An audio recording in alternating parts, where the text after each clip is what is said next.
Bapak, Ibu, Saudara-saudara yang dikasihi Tuhan, mari kita bersama-sama untuk memasuki ibadah kita pada hari ini. Kita bersama mengangkat satu tema pertobatan yang sesungguhnya.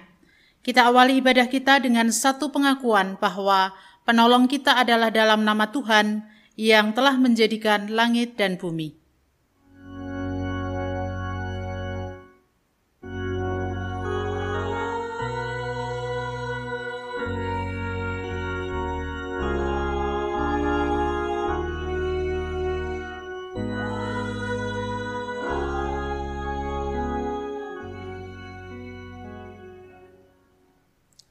Kasih karunia dan damai sejahtera yang bersumber dari Allah Bapa kita dan dari Tuhan Yesus Kristus menyertai saudara sekalian. Dan menyertai saudara juga. Matius 3 ayat 2 menjadi nats pembimbing dalam ibadah kita pada saat ini. Bertobatlah, sebab kerajaan sorga sudah dekat. Mari kita menanggapi panggilan Tuhan tersebut dengan menyanyikan Kidung Jemaat 353 bait 1 dan 2, sungguh lembut Tuhan Yesus memanggil. Tuhan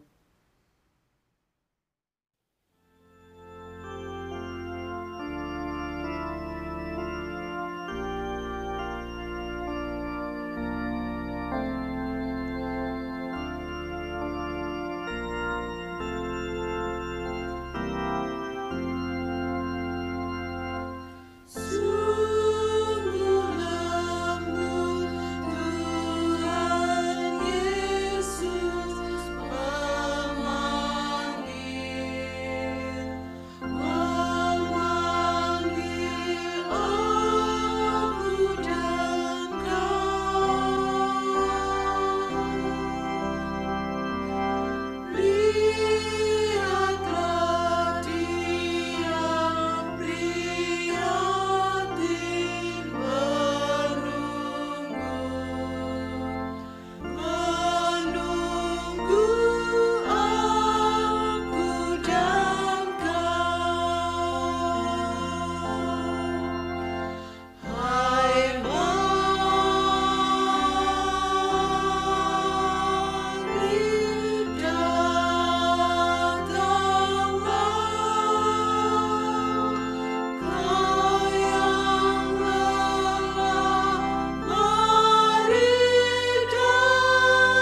Mari kita bersama-sama untuk menyatukan hati, mengakui dosa kita di hadapan Tuhan. Di dalam doa, kita berdoa. Dengan segala kerendahan hati kami datang kepadamu Tuhan, menyambut kasih-Mu yang senantiasa Tuhan anugerahkan kepada kami.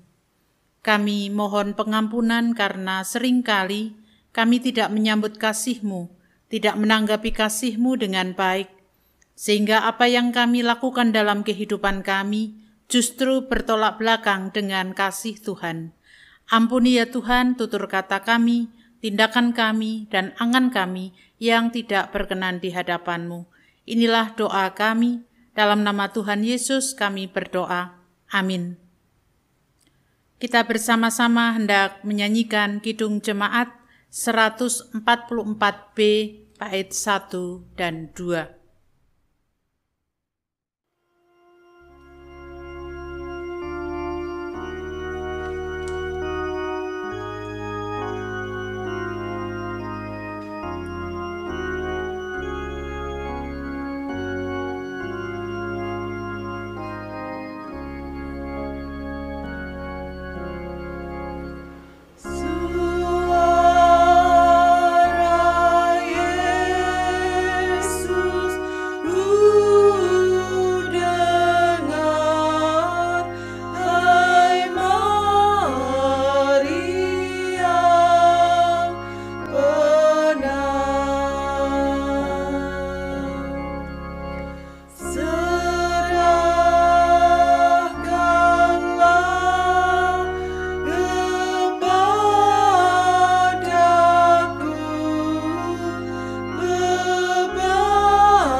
Bagi setiap kita yang mau datang kepadanya karena panggilannya, akan menerima air al-hayat dan hidup di dalamnya. Sebagaimana diteguhkan di dalam berita anugerah pada hari ini, yang terambil dari Kolose 2 ayat 6 dan 7. Kolose 2 ayat 6 dan 7, kamu telah menerima Kristus Yesus, Tuhan kita. Karena itu hendaklah hidupmu tetap di dalam Dia, hendaklah kamu berakar di dalam Dia dan dibangun di atas Dia. Hendaklah kamu bertambah teguh dalam iman yang telah diajarkan kepadamu, dan hendaklah hatimu melimpah dengan syukur. Demikianlah berita anugerah dari Tuhan. Syukur kepada Allah. Kita bersama menanggapi melalui Kidung Jemaat 309 bait 1 dan 2, biar ku tumbuh di batangmu.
Saudara-saudara yang dikasihi Tuhan, mari kita bersama-sama untuk mempersiapkan hati kita menerima sabda Tuhan.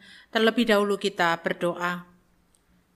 Ya Tuhan, kiranya kuasa Roh Kudus-Mu yang akan memampukan kami untuk kami mendengarkan apa yang menjadi sapaan Tuhan melalui sabda-Mu dari Injil Markus. Kiranya Tuhan menolong kami dan dengan kuasa Roh Kudus memampukan kami untuk merenungkan bahkan melaksanakan dalam kehidupan sehari-hari. Kuasailah kami, kuasailah ruangan di tempat kami beribadah, sehingga kami benar-benar fokus kepada Engkau. Dalam nama Tuhan Yesus kami berdoa. Amin. Injil Markus pasal 1 ayat 14 sampai dengan 20. Injil Markus pasal 1 ayat 14 sampai dengan 20 dikatakan kepada kita demikian. Sesudah Yohanes ditangkap, datanglah Yesus ke Galilea memberitakan Injil Allah.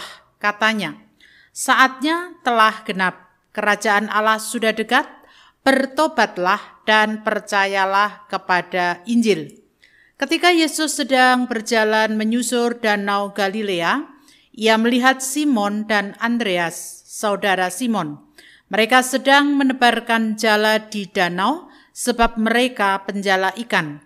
Yesus berkata kepada mereka, "Mari, ikutlah aku, dan kamu akan kujadikan penjala manusia." Lalu mereka pun segera meninggalkan jalannya dan mengikut dia. Setelah Yesus meneruskan perjalanannya sedikit lagi, ia melihat Yakobus anak Zebedeus dan Yohanes saudaranya sedang membereskan jala di dalam perahu. Yesus segera memanggil mereka dan mereka meninggalkan ayahnya Zebedeus di dalam perahu bersama orang-orang upahannya lalu mengikut dia. Demikianlah Injil Yesus Kristus. Berbahagialah kita yang mendengarkan, merenungkan dan memeliharanya dalam kehidupan sehari-hari. Haleluya.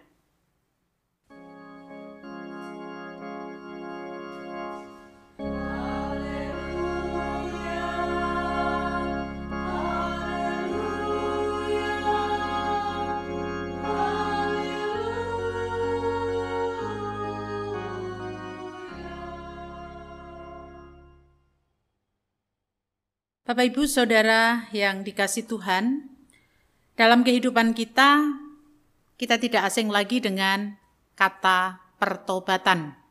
Karena itu sering kita dengar, bahkan mungkin setiap minggunya bisa kita mendengarnya.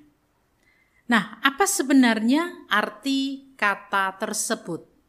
Apa arti kata pertobatan?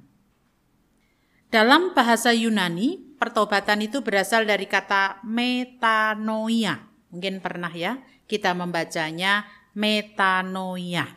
Nah, arti kata metanoia itu adalah perubahan hati, yang berarti ada sebuah pertobatan dalam pikiran. Jadi bukan hati di sini bukan hanya hati, tetapi hati di sini melingkupi pikiran, sikap, dan pandangan. Orang yang bertobat berarti ia berputar balik dari dosa kepada Allah.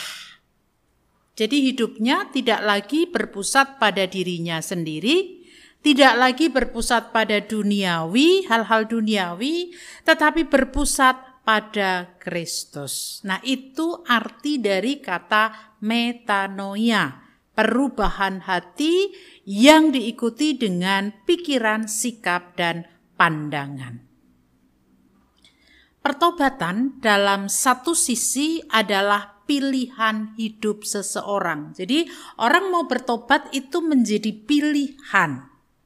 Namun tidak bisa dipungkiri bahwa pada sisi yang lain, pertobatan itu adalah karunia Allah yang memanggil manusia melalui pekerjaan Roh Kudus. Jadi nggak mungkin orang bertobat itu hanya karena pilihannya. Tetapi karena ada karunia Allah yang memanggil dirinya, dan oleh karena pekerjaan Roh Kudus, dia kemudian bertobat. Bapak Ibu Saudara yang dikasihi Tuhan, bacaan hari ini memberikan pengajaran kepada kita tentang seruan pertobatan yang disampaikan oleh Yesus sebagaimana pada ayat 15 dikatakan, "Bertobatlah dan percayalah kepada Injil."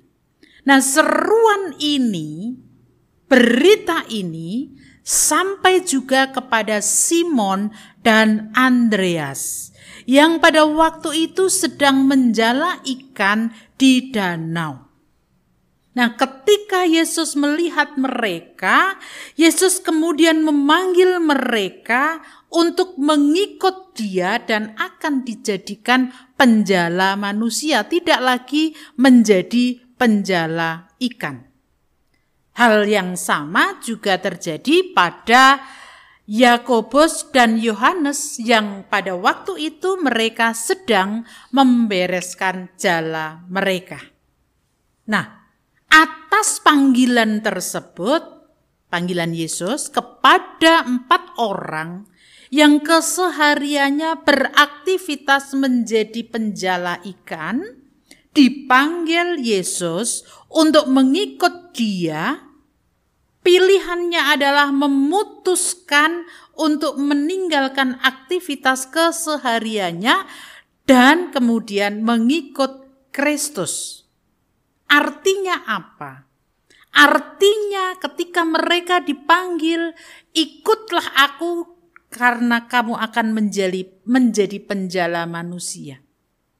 Mereka mengubah haluan. Haluan yang semula menjadi penjala ikan sebagai pekerjaan sehari-harinya untuk memenuhi kebutuhan hidup mereka berputar balik menjadi pengikut Kristus dan penjala manusia.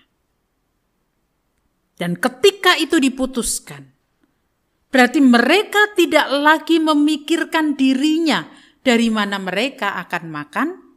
Mereka tidak lagi memikirkan dirinya bagaimana kehidupan selanjutnya. Tetapi mereka kemudian mengikut Dia. Dan tentu saja mengikut Dia itu pasti ada konsekuensi dan juga janji yang diberikan oleh Yesus. Bapak Ibu Saudara yang dikasihi Tuhan, pertobatan yang sesungguhnya itu bukan hanya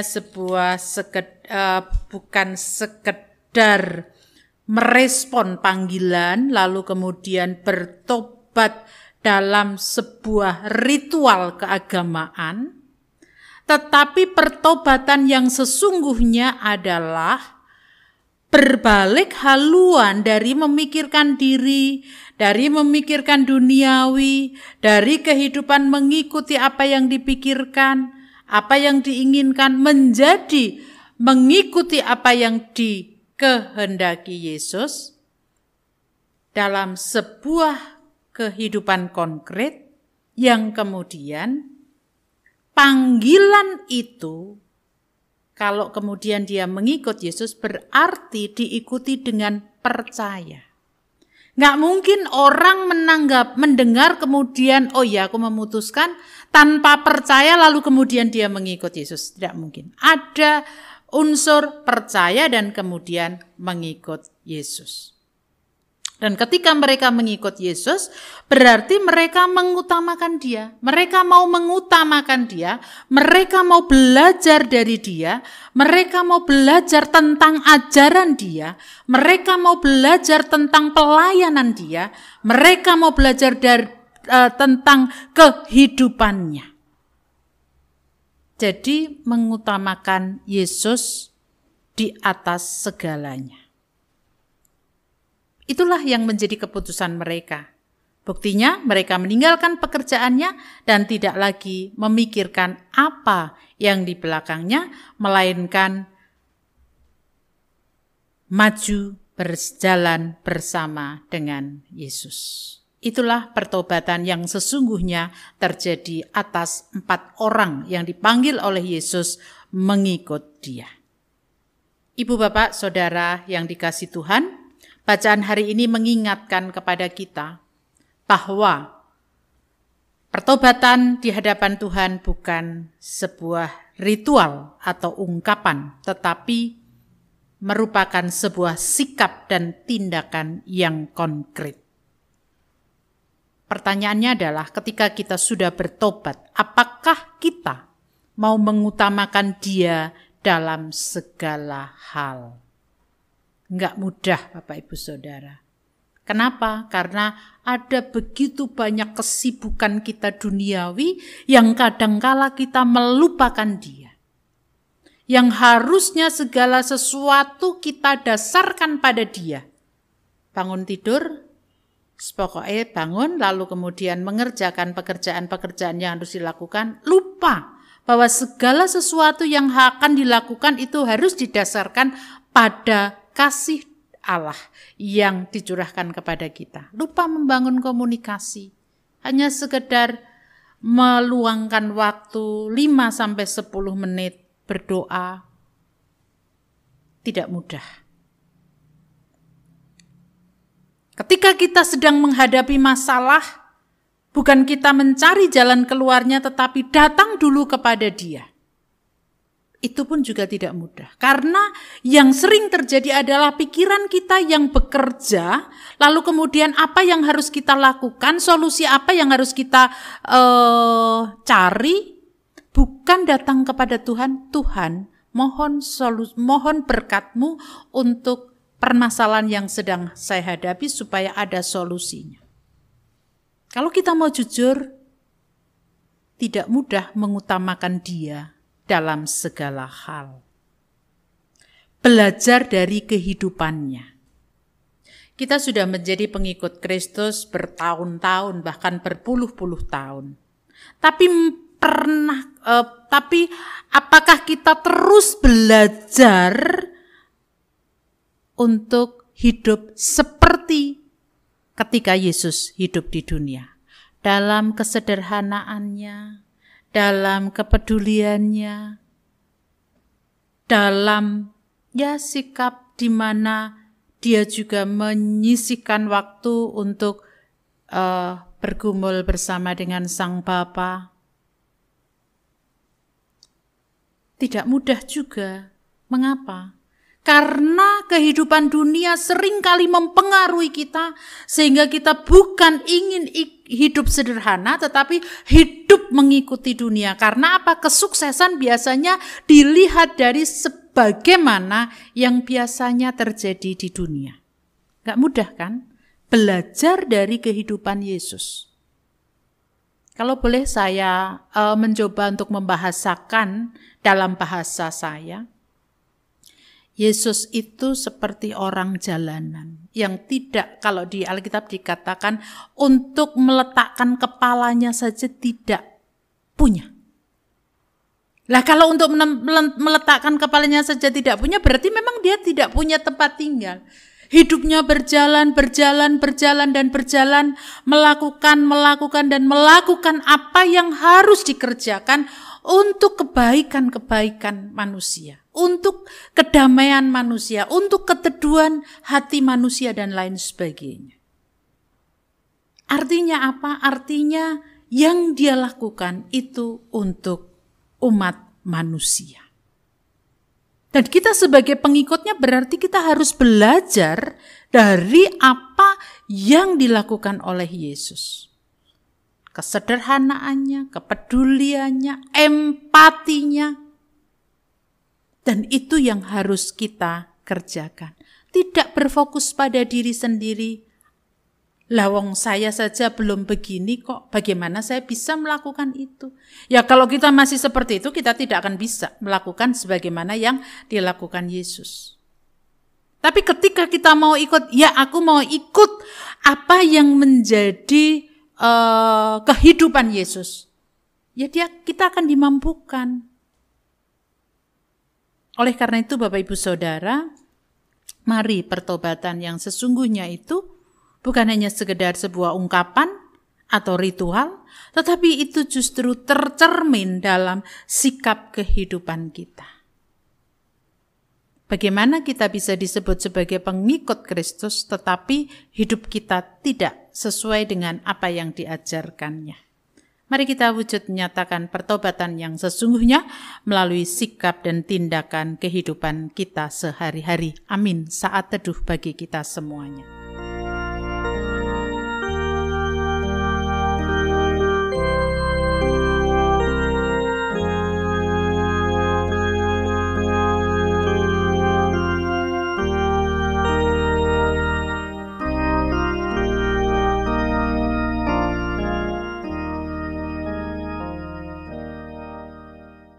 Bapak, Ibu, dan Saudara yang terkasih, mari kita mengakui iman percaya kita dengan meletakkan tangan kanan di dada sebelah kiri, kita ikrarkan iman rasuli. Aku percaya kepada Allah, Bapa yang Maha Kuasa, Khalik langit dan bumi, dan kepada Yesus Kristus, Anaknya yang tunggal Tuhan kita, yang dikandung daripada Roh Kudus, lahir dari anak darah Maria, yang menderita di bawah pemerintahan Pontius Pilatus, disalibkan, mati dan dikuburkan, turun dalam kerajaan maut. Pada hari yang ketiga, bangkit pula dari antara orang mati, naik ke surga, duduk di sebelah kanan Allah Bapa yang Maha Kuasa, dan akan datang dari sana untuk menghakimi orang yang hidup dan yang mati. Aku percaya kepada Roh Kudus, gereja yang kudus dan am, persekutuan orang kudus, pengampunan dosa, kebangkitan daging, dan hidup yang kekal. Mari kita satukan hati dalam doa syafaat. Allah yang sangat baik atas hidup dan kehidupan kami, saat ini kami datang kepadamu Tuhan dengan segala kerendahan hati, menyampaikan apa yang menjadi pergumulan kehidupan kami, secara pribadi maupun dalam kebersamaan. Kami yakin dan percaya bahwa Allah senantiasa mendengar apa yang menjadi pergumulan hidup kami. Di tengah kehidupan berbangsa dan bernegara, kami tetap mohon Tuhan mengendalikan setiap orang yang tinggal di tengah bangsa dan negara ini, supaya kehidupan bangsa dan negara ini tidak tercerai-berai, tetapi oleh karena kuasa Tuhan yang terus mengendalikan kehidupan bangsa dan negara ini, maka bangsa dan negara ini akan menjadi lebih tenang, dan kiranya Tuhan memampukan orang juga mau dikendalikan Tuhan. Kami menyerahkan juga atas hidup dan kehidupan kami dalam kebersamaan kami sebagai gereja Tuhan. Ada begitu banyak pergumulan yang harus kami hadapi, tetapi kami yakin bahwa setiap pergumulan yang ada, Tuhan ada rencana Tuhan, dan rencana Tuhan adalah baik adanya. Oleh karena itu ya Tuhan, kami menyerahkan kebersamaan kami dalam gereja Tuhan, mampukan kami untuk terus mewartakan kebaikan Tuhan dalam kehidupan ini. Demikian juga kami berdoa untuk kegiatan-kegiatan yang berlangsung di tengah Jemaat Philadelphia. Tuhan memberkati setiap kegiatan yang ada, supaya menjadi sarana iman kami terpelihara. Kami berdoa untuk anak-anak kami dalam studi mereka. Tuhan memberkati mereka dengan segala apa yang dibutuhkan oleh mereka.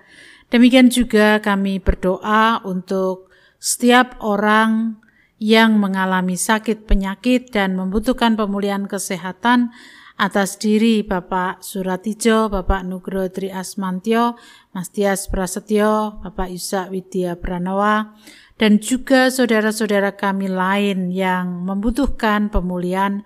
Tangan kasih Tuhan senantiasa kami harapkan, kami mohon supaya ada pemulihan di dalam Tuhan. Kami juga berdoa bagi saudara-saudara kami yang saat ini terus harus berjuang dalam pekerjaannya, dalam pergumulannya, dan dalam segala hal yang harus dilaluinya. Berkat Tuhan tercurah atas kami semuanya. Dan kami hendak menyerahkan sepenuhnya akan hidup kami selanjutnya ke dalam tangan kuasa Tuhan. Kesempurnaan atas doa ini kami serahkan dalam nama Tuhan kami Yesus Kristus yang telah mengajarkan kepada kami doa Bapa kami.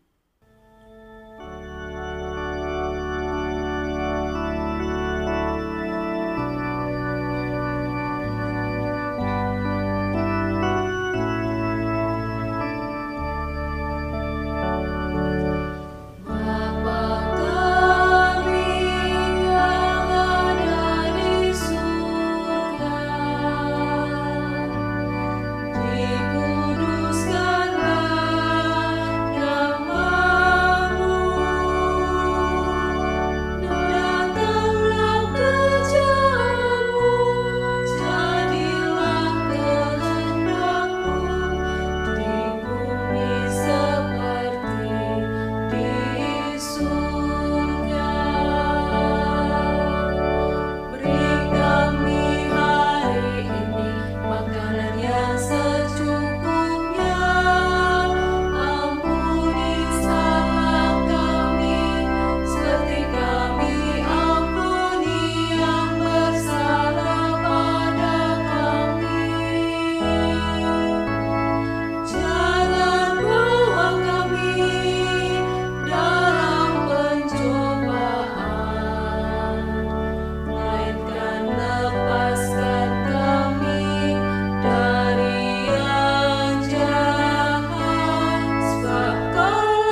Marilah Bapak Ibu yang terkasih dalam Tuhan, kita bersyukur atas berkat yang sudah Tuhan limpahkan kepada kita. Melalui persembahan dengan dasar persembahan diambil dari Yunus 2 ayatnya yang ke-9. Tetapi aku dengan ucapan syukur akan kupersembahkan korban kepadamu. Apa yang kunazarkan akan kubayar, keselamatan adalah dari Tuhan. Kita akan iringi persembahan dengan menyanyi dari Kidung Jemaat 289 bait 1 dan 2. Tuhan pencipta semesta.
Kita bawa persembahan kita dalam doa. Kami bersyukur Tuhan atas segala pemeliharaan yang sudah Tuhan berikan pada kami dalam kehidupan kami hari lepas hari, sepanjang hari Tuhan, sepanjang tahun Tuhan tidak pernah meninggalkan kami. Berkat-Mu selalu tercurah atas kami Tuhan. Terima kasih. Kalau saat ini kami boleh datang dengan persembahan kami, biarlah persembahan yang sudah boleh kami kumpulkan ini Tuhan, boleh dikelola dengan baik oleh jemaat-Mu di Philadelphia ini. Dan biarlah Tuhan, persembahan ini hanya untuk memuliakan Engkau saja. Sucikan Tuhan persembahan kami. Ampuni jika terselip dosa-dosa kami dalam kami persembahkannya. Dalam nama Tuhan Yesus kami berdoa. Amin. Tuhan memanggil kita untuk mengikuti Dia, dan ketika kita mengikuti Dia berarti kita harus menunjukkan dalam sebuah perubahan kehidupan. Ketika Yesus ada dalam hati kita, maka perubahan itu pasti akan mewujud nyata dalam hidup kita. PKJ 239 bait 1 dan 2 kita pujikan bersama-sama.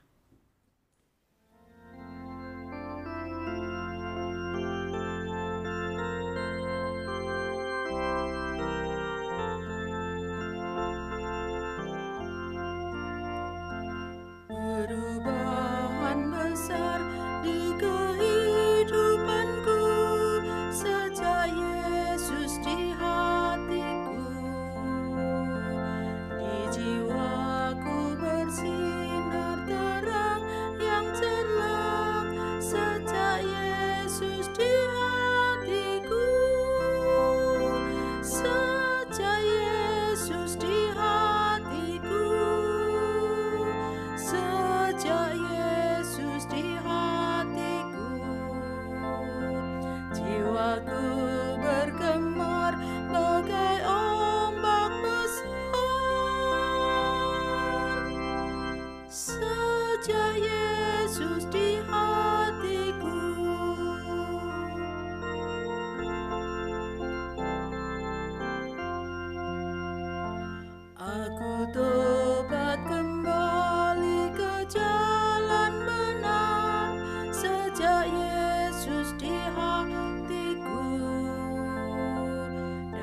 dosaku dihapus, jiwaku segar sejak Yesus di hatiku, sejak Yesus di hatiku, sejak Yesus di hatiku. Jiwaku bergemar bagai ombak besar, sejak Yesus di hatiku. Kita bersama-sama untuk mengakhiri ibadah kita dan menerima berkat dari Tuhan. Kasih karunia dan damai sejahtera yang bersumber dari Allah Bapa, di dalam Tuhan Yesus Kristus serta persekutuan Roh Kudus tercurah atas kita semuanya sekarang dan sampai selama-lamanya.